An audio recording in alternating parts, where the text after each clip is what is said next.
Greetings, ladies and gentlemen, and welcome to this latest edition of Tales from Outer Space, where I take stories from across the internet and read them for your entertainment. This particular story is called They Cannot See It, written by Obvious AD 4159. Commander Zog, how was Earth? Zog stopped mid-stride and turned to face the lead scientist. It was lovely. I really enjoyed my time with the Earthlings, he replied, before clearing his throat.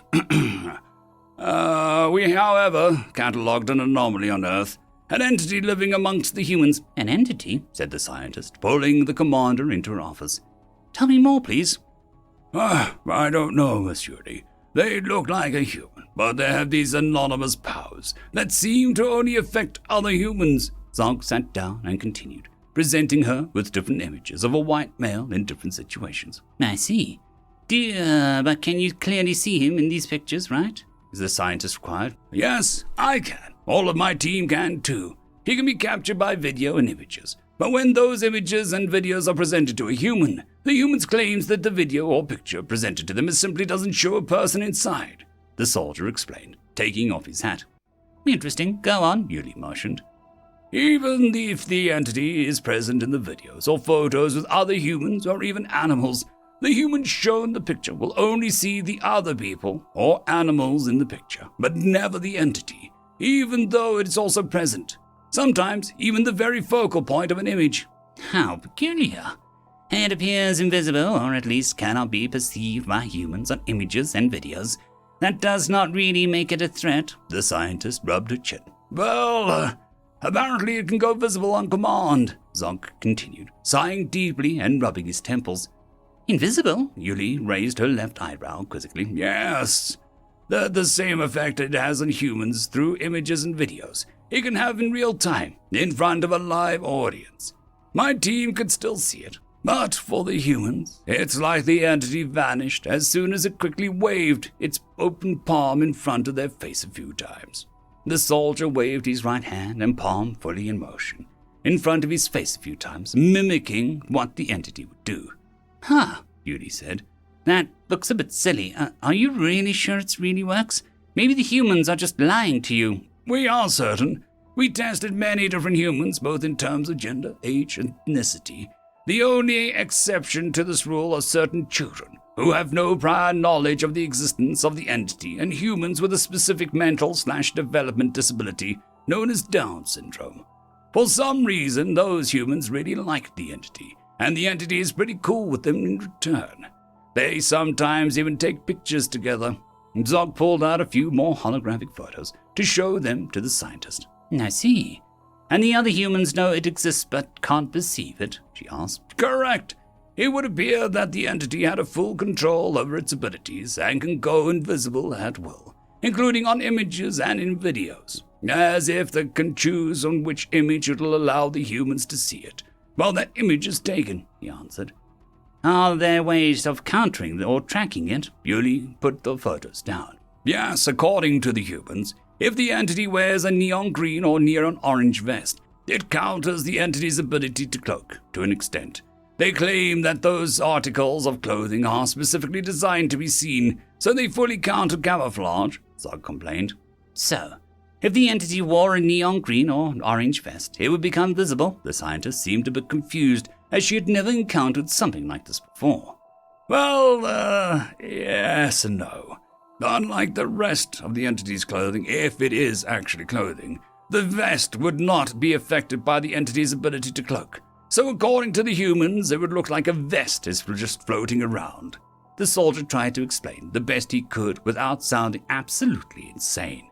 However, the researcher's facial expression looked she had already been considering him a bit insane.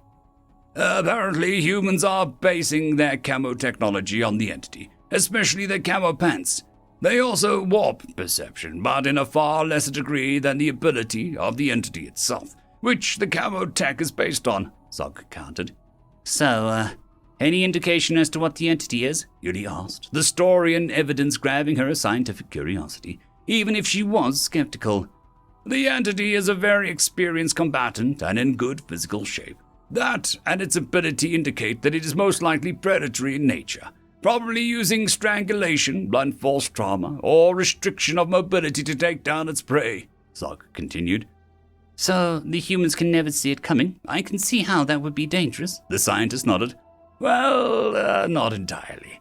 The entity seems balanced out by a secondary effect, only present when it is engaged in combat or hunting. When it's about to strike a lethal blow or take down an unsuspecting opponent, the humans present will hear auditory hallucinations of a loud male voice yelling warnings or the entity's name, like a battle cry or introduction, Zog continued. Wouldn't that make the whole invisibility kind of useless? Yuli tilted her head to the side, thinking about what Zog said. I suppose so. But considering the audio hallucinations really come out of nowhere, and the moment the entity is about to strike with maximum efficiency, we have come to the conclusion that it creates confusion rather than panic in the target, making an attack more successful for the entity. The soldier elaborated further. I guess hearing random yelling noises would put anyone in a state of shock, Yuli noted. Anything else I should know about this thing? It has a good chance of appearing and going into an attack when its name is about to be mentioned, or when it's being talked about / described to other people. Though we have no solid confirmation on that yet, Zog said nonchalantly. Yuli didn't quite catch that last part. As she began listing off the things Zog had told her, the soldier could once more confirm it. So, it can be invisible at will, both in real time and when recorded in any format. It emits a few different audio hallucinations, very loud ones, when it is near its target and about to strike. It looks like a white human male. You said his name can trigger it or something? She looked up and Zog. Wait, and his name is what exactly? And his name is John C. Rang out in the scientist's head, as out of nowhere she was tackled from her chair and onto the floor. End of story. Story number 2. They Didn't, written by Sharp Werewolf 6001. Galactic date 45.512.356. Researcher Danton's report on humans. As has been known throughout the galaxy, the Mara are a parasitic entity present in all habitable planets in the dark quadrant of our galaxy, and even some of the non-inhabitable ones, as some of the neighboring galactic empires' research stations discovered. Non-sentient entities whose hunting skills and blending prowess inevitably turn planets into barren wastelands where no civilization managed to survive. Their capacity for mimicry turning these fearsome predators indistinguishable from their prey until they were welcomed into their homes. In short, they've been categorized across the galaxy as its apex predators, and the entire quadrant they live in was quarantined, and later categorized as the dark for the absence of any signal coming from it. Ages ago, and to everyone's surprise and quite honestly panic, suddenly a signal was detected from deep within the dark quadrant. Everyone feared the Mara had turned sentient. No other swaths of the universe had been so thoroughly observed as the dark quadrant through the following years as more and more signals were detected and eventually decoded. And so, for the first time, we saw humans, far before they met us, and we learned they weren't the Mara we feared. Soon after, the first of their probes left their quarantine and arrived in an occupied planet at the border of the Threxian conglomerate. The entire planet, my home planet, was put under quarantine, but the Mara never arrived. A couple of years later, the first of their ships arrived with their first representative. They were met with the Thraxian diplomats, the ones whose curiosity had overcome their own sense of self-preservation. Though these diplomats learned that they called themselves human, they had been trying to find intelligent life in the universe ever since their first signals were detected. And their civilization, though marred from past conflict, had flourished to be enterprising explorers and hopefully traders. From our diplomats, they learned about the Mara. This revelation shocked the galaxy. Humans, having grown and developed deep within the Mara-infested quadrant, had no idea the Threxian diplomats were talking about. With the Galactic Council's approval and financing, the quarantine was lifted and expeditionary forces were sent to the human home planet of Dirt. Edit. Damned auto-translator! Officially with a diplomatic mission, unofficially to study their planet and discover what made it repellent to the Mara. Geneticists, botanists, geologists, weapons experts, sociologists, psionics, and a myriad of other specialists studied their planet, their people, and even though no Mara were discovered, nothing of notice was discovered. There was nothing that any of the thousands of planets the Mara had taken hold didn't have in abundance. So the great galactic mystery of our generation became, why did the Mara avoid their planet? Why did they not stop them from evolving into a spacefaring civilization? And why did the Mara not hunt the humans? Unlike the specialists sent to study humans and their home planet, my academic field is more exotic and less practical. The stories civilizations told themselves of their darkest hours and their inexplicable.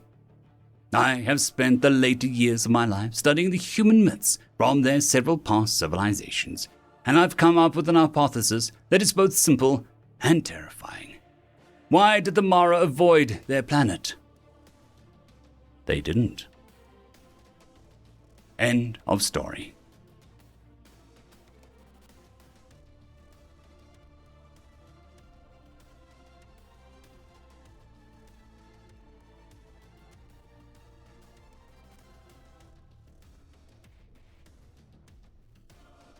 I'd quickly like to thank the T5 peeps: Vitmori, Terran on Air, Cold War Boomerwaffen, Severin Cerberus, Red Panda 121, Leslie 517, Bushmaster 177, Caspar Arnholtz, Cam Maxwell, Lightsjock, Dragzoon WRE, Lord Azrakul, and Arcadian. Thank you.